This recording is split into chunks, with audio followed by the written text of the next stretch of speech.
बेटा आज हम लोग पढ़ेंगे ब्लड। प्रीवियस वीडियो में ब्लड में मैंने आप लोगों को बताया था कि ब्लड के दो मेन कंपोनेंट होते हैं। वन इज द कॉर्पसल्स यानी formed element and second is the plasma. Plasma का हम लोगों ने स्टडी कर लिया था कि प्लाज्मा के क्या क्या कंपोनेंट्स होते हैं। Either they are consist of means water, inorganic salts as well as the organic molecule. तो प्लाज्मा का हम लोगों ने पूरी स्टडी कर ली थी। Now we have to come to the formed elements. और फॉर्म्ड एलिमेंट्स में भी मैंने आप लोगों को क्लासिफाई करके बताया था। Formed elements mainly three types के हैं। One is the RBCs which are also called as erythrocytes, second is डब्ल्यूबीसीज which are called as leucocytes, and third is the platelets which are called as thrombocytes.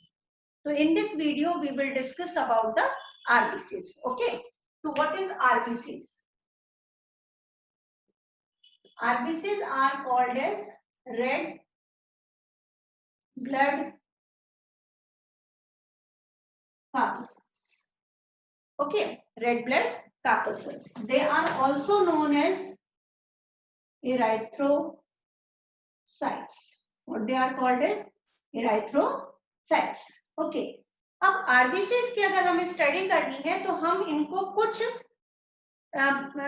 Points में करेंगे, है ना। अलग अलग topics पे करेंगे, अलग अलग पॉइंट्स में करेंगे। तो सबसे फर्स्ट जो हम लोग ले रहे हैं हेडिंग, वो ले रहे हैं दैट इज द शेप। तो what is the shape of the RBC? तो the shape of the RBC is the biconcave. Biconcave RBC is biconcave when we see it towards the lateral side. अगर हम लोग lateral side से देखते हैं तो उसमें इस तरह से और ऐसे दोनों तरफ कॉन्केविटी नजर आती है, तो that's why it is biconcave. ये इस तरह का शेप आता है। Okay, so this is called as biconcave. And if we just see from the upper side, ऊपर से अगर इसको देखते हैं तो it appears to be spherical or you can say circular in diameter. तो ये तो हो गया शेप, बाइकॉन्केव शेप की होती है बेटा आरबीसी। सेकंड आता है व्हाट इज द साइज। तो द साइज हम लोग कहें diameter, the diameter of RBC is 7 micron. इसका मतलब हुआ कि ये यहां से लेके यहां तक का डिस्टेंस जो है दैट इज 7 माइक्रोन। अगर मैं इसको लेटरल व्यू से देख रही हूं तो ये यहां से लेके इधर तक का डिस्टेंस, यानी this is called as the diameter and this is the 7 micron in diameter. Now what is the width? तो width is 1 to 2 micron. Width कितनी है बेटा? 1 to 2 माइक्रोन इज विड्थ। तो 1 माइक्रोन जहां पे कॉन्केविटी प्रेजेंट है, here it is 1 micron, और जहां पर ये bulge out portion है this is of 2 micron. So this is the size of the RBCs. Now we come on to the next thing, that is the number of RBCs. Number of RBCs यानी कितनी RBCs present होती है human blood के अंदर। तो simply the amount of RBC is 4.5 to 5.5 million RBCs are present in per cubic millimeter. Okay, तो per cubic millimeter के अंदर there are around 4.5 to 5.5 million RBCs are present. Means their number is too large, too much. बहुत ज्यादा number है। Usually हम consider करते हैं कि फीमेल के अंदर 4.5 से 5 के अराउंड होती है, और मेल के केस में लेते हैं तो 5 से लेके 5.5 मिलियन आरबीसीज होती है। It means male have more RBCs as comparison to the female. This this sign is for the female and this is the sign for the male. In the female, the number of the RBCs are from 4.5 million to 5 million. While in the male, then the number will be from 5 million to 5.5 million. This sign denotes the female and this sign denotes the male. Okay. So this is the number of the RBCs. Now, RBCs जो होती है बेटा ये बहुत important characteristic feature है, RBCs are enucleated, RBCs are enucleated. Now what does it mean? E means होता है बेटा without, nucleated means nucleus, it means the RBC, mature RBC, mature RBCs are enucleated. Okay, जब RBC mature होती है तो उसमें nucleus present नहीं होता। अब मेन चीज है why nucleus is not present, क्यों नहीं प्रेजेंट है बेटा? Because the most part of the RBC is occupied by the haemoglobin, है ना, क्योंकि आरबीसी में क्या प्रेजेंट होता है? A red colour pigment which is called as haemoglobin. तो due to the main part, main portion of RBC occupied by hemoglobin, hemoglobin उसको majorly occupy कर लेता है, that's why the RBCs does not have nucleus, but there is a exception, exception है बेटा। और क्या exception है? Camel and llama, camel and llama, these are the two mammals which have nucleated RBC. Otherwise जितने भी mammals हैं Mammalia class को belong करते हैं। मेमेलिया क्लास को कौन बिलोंग करते हैं? जिनके ये मेन फीचर होते हैं, first is the organism which have memory gland for the production of the milk to feed their young one, presence of hairs on the body, presence of external ear, ये pinna जो present होता है वो भी mammals के अंदर include होते हैं।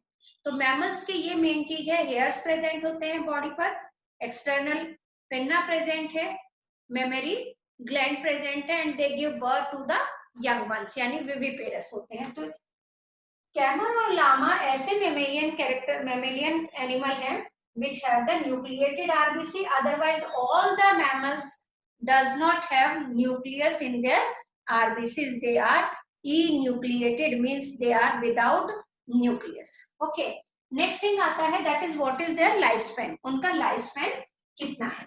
तो जो RBCs होती हैं बेटा, इनका lifespan जो है that is around 120 days. Okay, so lifespan is 120 days, यानी बनने के बाद आरबीसी ब्लड में सर्कुलेट होगी, बॉडी में सर्कुलेट होती रहती है 120 डेज तक। अब नेक्स्ट चीज आती है कि where the RBC synthesize, RBC synthesize कहाँ होती है? तो that is formation of RBC, formation of RBC, that process is called as erythropoiesis. Okay, what it is called as erythropoiesis. Erythropoiesis मतलब formation of RBCs. तो where it occur? तो in adults, अगर हम लोग बात करते हैं adults की, तो in adults the erythropoiesis occur in the red bone marrow of long bones. जब हम लोगों ने बेटा बोन्स का स्ट्रक्चर करा था टिश्यू में, at that time I told you कि जो लॉन्ग बोन्स होती है उसके अंदर कहाँ पे रेड आरबीसीज प्रेजेंट होती है और कहाँ पे रेड बोन मैरो प्रेजेंट होती है, and where the yellow bone marrow is present. तो जहां रेड बोन मैरो प्रेजेंट होती है उधर RBCs का प्रोडक्शन होता है in adult. Okay, while in the embryonic condition, in fetus में जो RBCs का मेन प्रोडक्शन जो होता है बेटा वो होता है लिवर में एंड स्प्लीन। ओके, लिवर और स्प्लीन वहां पे मेन प्रोडक्शन होता है, but after birth that work is taken over by the bone marrow. जो लॉन्ग बोन्स होती है उनकी रेड बोन मैरो इस वर्क को ले लेती है and they do the erythropoiesis। अब हमारी बॉडी में इराइथ्रोपायोसिस होने के लिए one hormone is also present, एक हार्मोन प्रेजेंट होता है, जब हम लोग एक्सक्रीशन चैप्टर करेंगे उसमें पढ़ेंगे बेटा, लेकिन still I am just telling you इराइथ्रोपोएटिन,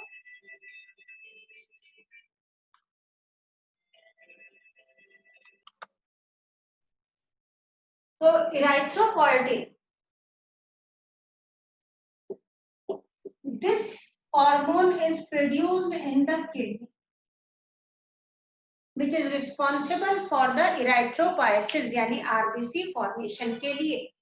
तो सिंपली बात आती है कि एडल्ट में बोन मैरो में और फीटस स्टेज में लीवर में इराइथ्रोपायोसिस होती है। ओके, अब उसके बाद में जो हम लोग नेक्स्ट हेडिंग लेते हैं अबाउट द आरबीसीज का के लिए, तो सिंपली कि आरबीसीज का स्ट्रक्चर यानी कि उसके अंदर क्या क्या प्रेजेंट होता है ना, या what is the main components या मेजर क्या प्रेजेंट है आरबीसीज। तो mainly in the RBCs the haemoglobin is present, as I told you most of the part of RBC is occupied by the haemoglobin. अब haemoglobin आपको पता है बेटा, haemoglobin is a red colour pigment. Haemoglobin क्या है? एक red colour का pigment है which consist of haem plus globin. Haem is a pigment,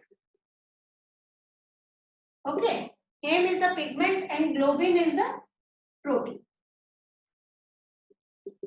और जो पिगमेंट है बेटा, इसका कोर, कोर मतलब centre part is made up of iron. इसका बना होता है, आयरन का बना होता है। अब सिंपली अगर मैं ये कहूं कि एक आरबीसी में कितने हीमोग्लोबिन मॉलिक्यूल प्रेजेंट होते हैं, तो the one RBC contain around 200 to 280 molecule of hemoglobin. Okay, 200 to 280 molecules of hemoglobin. And again we just come on, one molecule of hemoglobin can carry 4 molecule of oxygen. Okay, one molecule of hemoglobin can carry 4 molecule of oxygen, and one RBC contain 200 to 280 molecule of hemoglobin. So you can imagine कि even the one RBC can carry so much molecules of the oxygen, and in 1 millimeter, 1 cubic millimeter of blood that contain around 4.5 million. So the oxygen carrying capacity of the hemoglobin is quite high. इनकी haemoglobin की oxygen carrying capacity क्या है बेटा? बहुत high है, और उस वजह से हमारी बॉडी की जो पूरी ऑक्सीजन की रिक्वायरमेंट होती है वो फुलफिल होती है। अब आते हैं हम लोग नेक्स्ट चीज पर। तो ये बेटा आपने नोट डाउन कर लिया बेटा, okay. Now we just come on to the another thing कि what is the life span. तो ये हम लोग कर चुके हैं बेटा, life span I think hemoglobin can remain for the 120 days, and after 120 days what happens to the RBC? RBC का होता क्या है? तो बेटा it breaks down, यानी कि after 120 days it enters into the spleen, और spleen जो होता है that is called as graveyard of RBCs।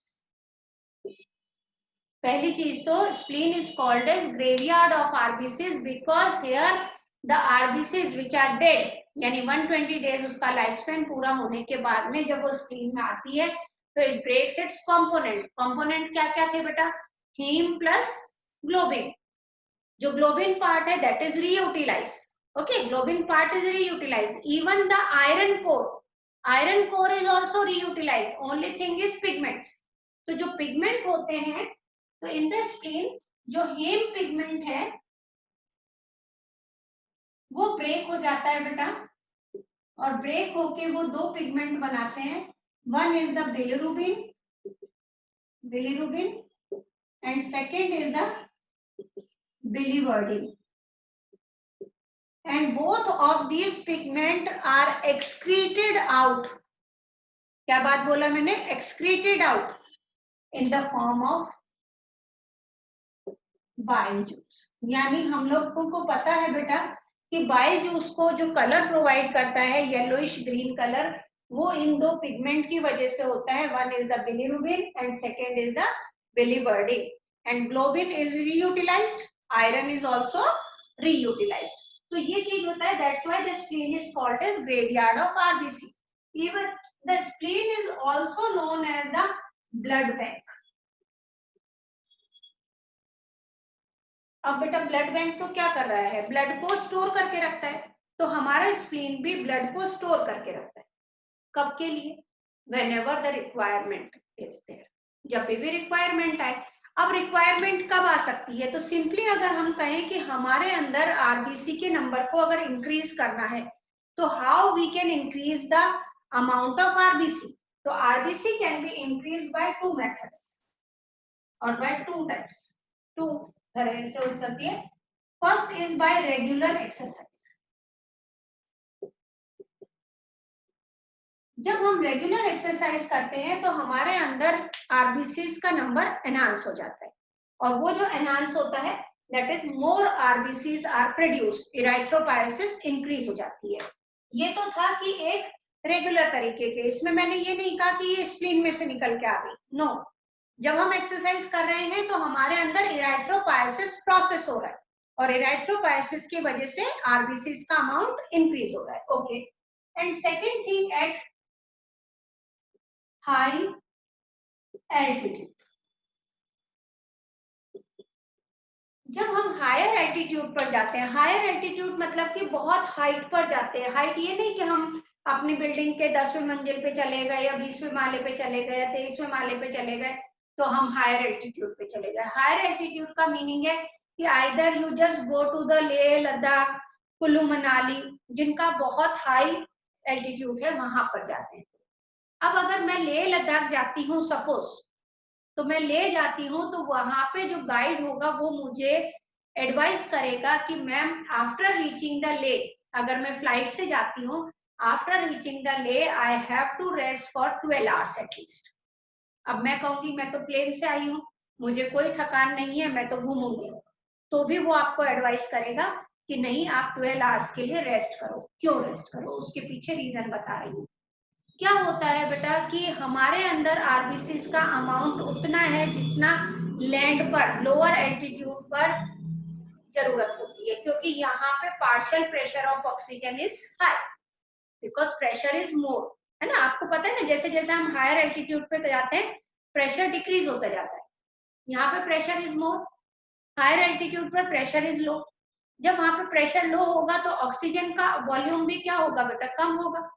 Low partial pressure of oxygen, तो जो हमारे यहाँ पे एक molecule of haemoglobin can carry 4 molecule of oxygen, तो हायर एल्टीट्यूड पर इट कैन कैरी ओनली 3 और 2 molecule of oxygen.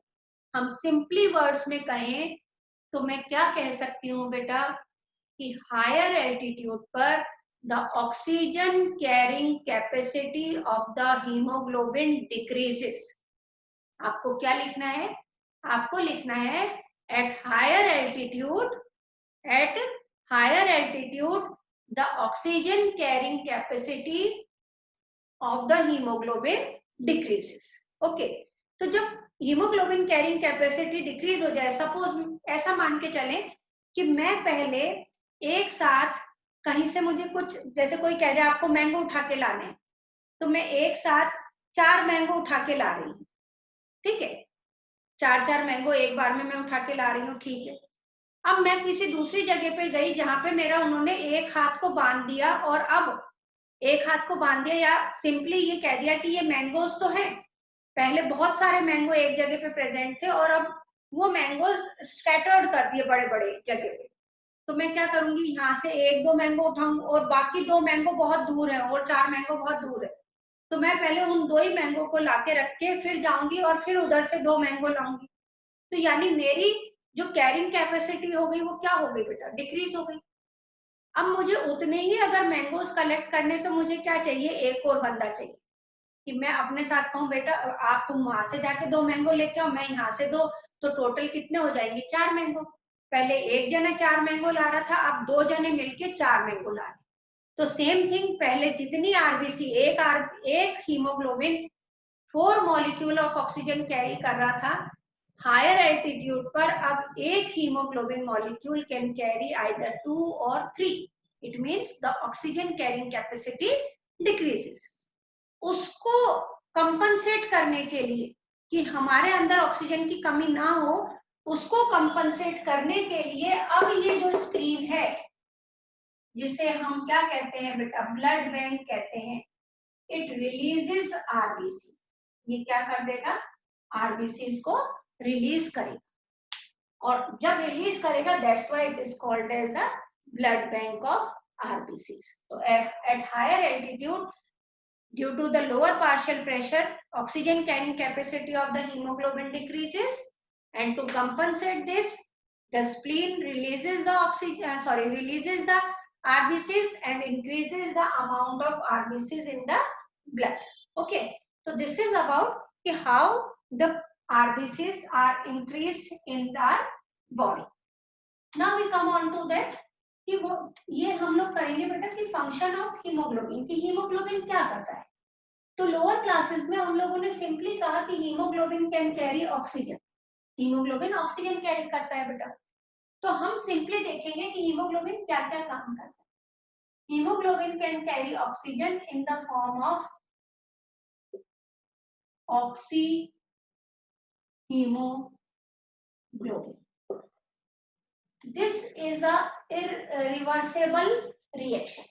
It means whenever the amount of oxygen is more, hemoglobin combine with oxygen to form oxyhemoglobin. Okay. The hemoglobin also combine with the carbon dioxide. Hemoglobin carbon dioxide के साथ combine करती है और क्या बनाएगी बेटा, carboxy haemoglobin नहीं. Carboxy haemoglobin नहीं बनाएगी, ये कार्बन डाइऑक्साइड के साथ कंबाइन करके बनाएगी बेटा कार्ब अमीनो हीमोग्लोबिन. इसको कार्ब अमीनो हीमोग्लोबिन क्यों कहा जाता है, because the haemoglobin the carbon dioxide combines with the amine part of globin. यानी ग्लोबिन इज अ प्रोटीन ना, और protein is made up of amino acid, और अमीनो एसिड में एक ग्रुप होता है NH2. तो जो अमीन पार्ट है उसके साथ कंबाइन करता है, इसलिए कहलाता है कार्ब अमीनो हीमोग्लोबिन. ये भी एक रिवर्सेबल रिएक्शन है बेटा. अगर सपोज कार्बन डाइऑक्साइड की कंसंट्रेशन मोर है तो haemoglobin combine with CO2 to form carb amino haemoglobin. लेकिन अगर यहाँ पर ऑक्सीजन की अमाउंट इंक्रीज हो जाती है तो ये carb amino haemoglobin reversible reaction करता है, यानी it breaks down into CO2 and Hb, और now the Hb combine with the oxygen to form oxyhaemoglobin. One more thing, haemoglobin can combine with carbon monoxide also.